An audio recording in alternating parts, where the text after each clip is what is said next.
Gravitation is an important force. In fact, gravitation is so important that the whole universe is held together by it. The law governing the force of gravitation was discovered by Newton. As we might recall, it states, everybody in the universe attracts every other body with a force which is directly proportional to the product of their masses and inversely proportional to the square of the distance between them. But have you ever wondered how Newton discovered the law of gravitation?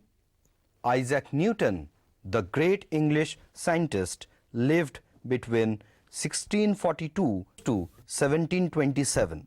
It is said that Newton was once sitting under a tree when he observed an apple falling. The fall of the apple set Newton thinking. Could the force that attracted the apple to the earth also keep the moon in its orbit around the earth? He reasoned that at a point such as A on its orbit, the moon should have moved in the straight line AP according to Newton's first law of motion. But because the force is exerted by the earth, it falls back to the point B. At B, the moon would have gone along the straight line BQ, but falls back to C due to Earth's pull. At C, again it would have gone along the line CR, but it is brought back to D by the pull of the Earth. This means that the direction of motion of the moon changes at every point of its orbit. But what can a change in the direction of motion of a body mean? It means that the motion of the moon is accelerated. But what is the direction of acceleration? It must be along the radius of its orbit towards the earth, as the speed of revolution of the moon does not change. So the moon is attracted towards the earth. But why does it not fall on the earth? The reason is that the moon is in orbital motion round the earth. Had it been stationary like the apple, it would have fallen on the earth. Now, having reached so far, Newton had to support his argument by actual calculations. How did he proceed further? Newton knew that the acceleration of the apple or the other objects falling towards the earth is 9.8 meter per second square. He decided to calculate the acceleration of the moon also. It was known by his time that the acceleration acting on a body in a circular orbit is towards the center, and its magnitude is v squared divided by r, where v is the orbital velocity and r is the radius of the circular path. So, to calculate the acceleration of moon, he needed the magnitude of velocity of moon and the radius of its orbit. The radius of the moon's orbit, r, had by then been estimated to be about 60 Earth radii. The orbital velocity of the moon was easy to find because its time period, that is the time taken to complete one revolution, was known. If t is the time period of the moon, then the distance covered by it in this time is the circumference of the circular orbit, 2 pi r, and its velocity is v is equal to 2 pi r divided by t. So he could calculate the acceleration of the moon. It turned out to be 0.0272 meter per second square. It is much smaller than the acceleration of the apple towards the earth, which is nearly 9.8 meter per second square. How could he explain the huge difference?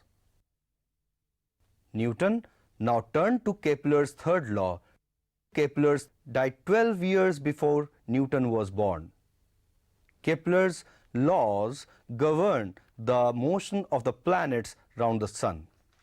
Kepler's third law says that the square of the time period of a planet is proportional to the cube of its mean distance from the sun. Thus, if T1 and T2 are the time periods of the two planets whose mean distances from the sun are R1 and R2, then the third law of Kepler implies T1 square divided by T2 square is equal to R1 cube divided by R2 cube. From this, he could show that the force between the sun and the planets varies as 1 by r square. He now used the same 1 divided by r square relationship between Earth and the Moon. The distance of the Moon from the Earth is 60 times the Earth's radius. He divided 9.8 meter per second square, the acceleration of the apple, by a factor of 60 square, and he got 0.0272 meter per second square. To his delight, this was equal to the acceleration of the Moon. This convinced him that the force acting between Earth and the apple and that between the Earth and the Moon was the same. Indeed, he proposed that the force acts between any two objects. He called this force the force of gravitation. Newton's work was not yet finished. He had yet to get the magnitude of the force of gravitation. He had already found that it was proportional to 1 by r square, where r is the distance between the two objects. The difficult part was to find the dependence of force of gravitation on the mass of the body on which it acts. For this, Newton turned to Galileo's idea that the objects of different masses near the Earth have the same acceleration. Using his second law, F is equal to ma, and the fact that a is constant, it was easy to see that the force of gravitation must be proportional to the mass of the object on which it acts.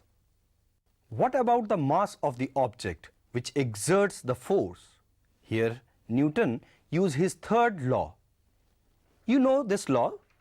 It states that if an object A exerts a force on an object B, then B also exerts on A a force of equal magnitude. If we take object A as source of the force and B as the object on which the force acts, then by the formula F is equal to ma, the force would be proportional to the mass of B. If we now reverse the role of A and B, that is, B becomes the source and A the object on which the force acts, then the force must be proportional to the mass of A. So, Newton found that gravitational force is proportional to the mass of the objects that interact. Therefore, the magnitude of the force of gravitation must be proportional to the product of the masses of the two objects. Finally, Newton was in a position to formulate the law of gravitation. In his published work, The Mathematical Principles of Natural Philosophy, often called Principia, Newton set down this law.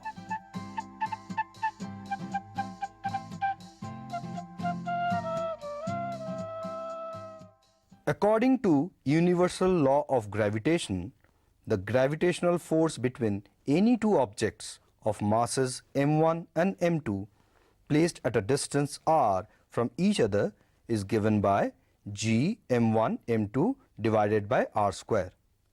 The symbol g here is the universal constant of gravitation and its value is 6.673 into 10 raised to the power minus 11 Newton meter square per kg square. Remember that the force is mutual. This means that m1 attracts m2 and m2 attracts m1 with a force of equal magnitude. The two forces are in the opposite direction. They form a pair of forces as required by the third law of motion. It is remarkable that though gravitational theory could not be verified at that time, there was hardly any doubt about its correctness. This is because Newton based his theory on sound scientific reasoning and backed it up with proper mathematical calculations. These qualities are essential requirement of a good scientific theory.